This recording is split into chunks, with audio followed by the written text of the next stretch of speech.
आप सभी जानते हैं कि जम्मू शहर में पिछले दिनों जो घटनाएं हो रही हैं उसने पूरे जम्मू को स्तब्ध और चिंतित कर दिया है। कभी भी जम्मू में ऐसा नहीं हुआ।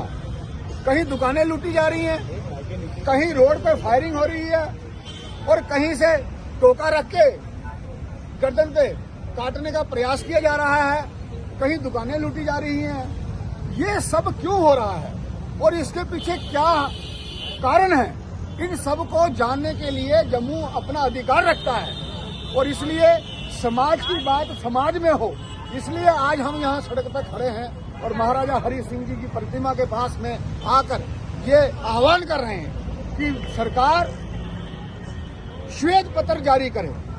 सुपवाल से लेकर विजयपुर, बड़ी ब्राह्मणा, बलोल खड्ड और हाईवे रिंग रोड जो हमारा गया है उसके आसपास में जितनी भी सरकारी जमीनें हैं उसके लिए, जो शामलाट हैं उसके लिए, जो घास चढ़ाई है उसके लिए और जो नजूल की लैंड है उसके लिए, ये सारी जमीनों पे कब्जा किया जा रहा है नाजायज और इसी के लिए ये सारी बातें हो रही है। दूसरा, बलोल खड्ड के आसपास और बाकी जगहों पर जितना भी नशा तस्कर है वो सभी यहाँ पर सक्रिय है और उस पर कोई कार्रवाई नहीं हो रही।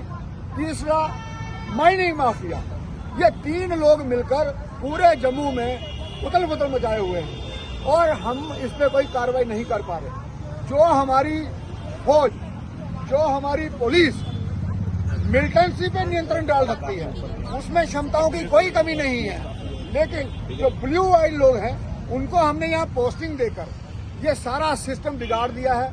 व्यवस्थाएं ट्रांसपेरेंट नहीं रही हैं और अकाउंटेबल नहीं रही हैं। इसके लिए हमें गहरा चिंतन करते हुए कार्रवाई करनी पड़ेगी और जो न्यू जनरेशन है, जो आईटी फ्रेंडली है, उसका सहयोग लेते हुए हमने command and control system Jammu municipal corporation में सेट किया था। उसका लाभ लेते हुए हम पूरी निगरानी रख सकते हैं अपनी रोड्स के ऊपर, लेकिन उसके प्रति हम नहीं ध्यान देते, नाका लगा लेते हैं, आम आदमी को तंग करते हैं और जो क्रिमिनल्स हैं, हर थाने में कुछ क्रिमिनल्स होते हैं, उस पर थाने वाला वहीं पे निगरानी रख सकता है और वहीं पे उसकी चेकिंग कर सकता है। सर, नाकामी किसकी है? चुनी हुई सरकार की या एलजी प्रशासन की? ये जो नाकामी है ये व्यवस्था की नाकामी है, किसी एक की नाकामी नहीं है। ये हर आदमी का दायित्व है कि जो उसको ड्यूटी दी जाती है वो अपनी क्षमता के अनुसार करे। जब आदमी निस्वार्थ भाव से काम करेगा तो सोल्यूशन निकलते हैं और काम भी होता है। निस्वार्थ भाव खत्म हो गया है, वो कोई और कॉन्स्टिट्यूशन चल पड़ी है, तो उसके कारण ये सारी व्यवस्थाएं बिगड़ रही हैं और समाज को भी सोचना पड़ेगा कि जहां जिन लोगों के पास समय से पहले ज्यादा पैसा आता है और उनके पास क्यों आ रहा है, वो पैसा कहां से आ रहा है और उनका बहिष्कार करना चाहिए, हम उनको सम्मानित ना करें। सर, आपने बोला माइनिंग की बात करी सर आपने।